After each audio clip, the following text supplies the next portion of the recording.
Hey everybody, and welcome back to another episode of wovenwings Live, where we bring you wisdom and tools for vibrant living. I'm Gabe Crane. I'm joined by my co-host Rahul Deedwania, as always.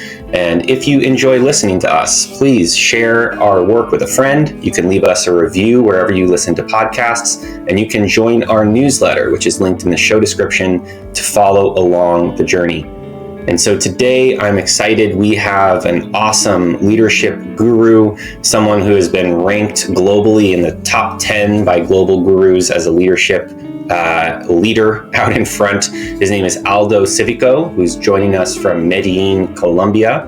And our title today of our episode, our topic is Massive Transformative Purpose. And Aldo is going to be getting into us with that. I think the question I wanted to pose to you, Aldo, is what's important about this idea of things being massive, thinking really big? Like, what's really at the core of that? First of all, I would make a distinction between having a massive transformative purpose, which can be the scale of which you are telling, and then the mission, which is to say, okay, this is the person, but what I'm going to do, my contribution is going to be this. It's always interesting when we resist to thinking big, because that for me is already a point of inquiry. Isn't that fascinating? That thinking big, we start feeling all sorts of overwhelm or anxiety or fears, because that's already my mindset and my mental map revealing to myself. What fascinates me is to think that someone can actually think and orient his entire life and actions and priorities and values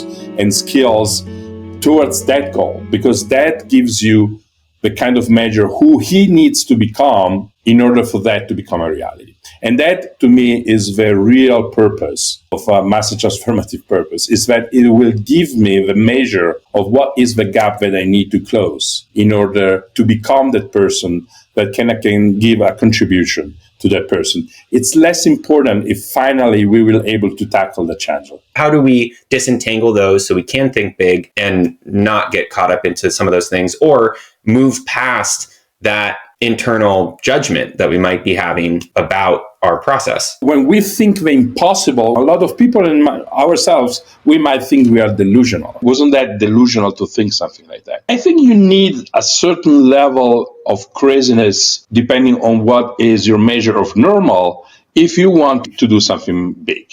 I mean, otherwise you just do more of the same or a variation of what's already out there. If you want to transform, you need to have actually a big dream. Now, how do we protect ourselves from just being a crazy fantasy and being egotistic, or at least just egotistic? I think we need to think about who is it benefiting. At the end of the day, who is it impacting? Is it impacting the entire people, entire humanity, an entire city? Well, then there is a dimension of service, there is a dimension of altruism, there is a dimension of impact that transcends just who you are. How much of that way of looking at it is just a way of sort of reframing or recasting our present day experiences, opportunity for us to learn? I'm curious, like, how much of is this story we tell ourselves and how we reframe it to ourselves, and how much of it is actually what has to happen? We're going to go through the path we're going to go through. Everything is, action structure in that sense. And it's first in our head, and then if it's in our head, we start playing it out, and that might affect reality around us. It's really about the quality of the story. And that's why also, in my opinion, having this massive transformative purpose is an interesting question, because that becomes then your North Star. That becomes where you basically orient everything from your behaviors, from your skills, from your why, from your who you are as an identity,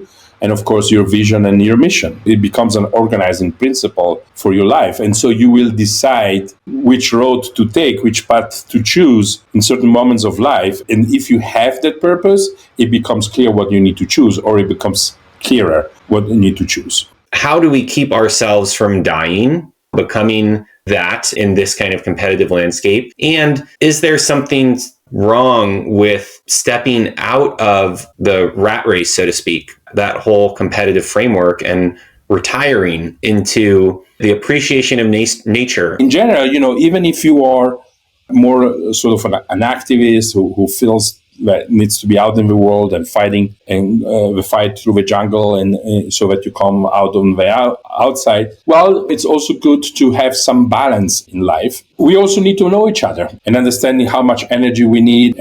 But it's certainly in general, I think to have a balance where the moments of creativity and the moments of doing, of traveling, of being engaged is coupled with times where you rethink yourself, spiritually, energetically, health-wise. It's very important. A simple question I want to ask is, how do we find our massive transformative purpose? The best way to find it is to stop asking yourself, what is my purpose or my massive transformative purpose? Because until you are focused on that, you are focused on yourself. And until you are focused on yourself, you're not going to find that purpose. In my opinion, that purpose comes when you open the eyes outside yourself and you have an encounter, an experience that moves you deeply, where you say, I want to do something for this.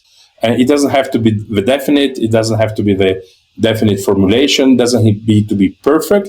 Just start. It's better to start walking the path. You'll figure it out. What are some things that we can do to open up more or work through some of our pains and blockages to be able to actually get into this work? Let's just be clear. There's no one living on earth that doesn't have some sort of emotional trauma. Every time we encounter a small, trauma, it's like an emotional wound that comes into our autonomous nervous system that gets more rigid, and we lose flexibility and adaptability. And it's not actually for bad reason. Most of the time it's because it's a mechanism of self-defense and self-protection. We shouldn't even be too harsh on ourselves if we have those reactions, but we all have those reactions. In general, linked to some previous experiences. What would you advise for someone just seeking to find their own practices around this? How would you suggest that they go about finding what works for them and experimenting in a way that's generative and energizing rather than kind of scary and daunting? Doing this journey on your own is very tough. That's the last thing that I would suggest, is just do it and try and error, until you figure it out. That can be very exhausting. I would always recommend join a community. If we want to be excellent, if we really want to live our purpose, we need to be guided by someone who has been doing it already.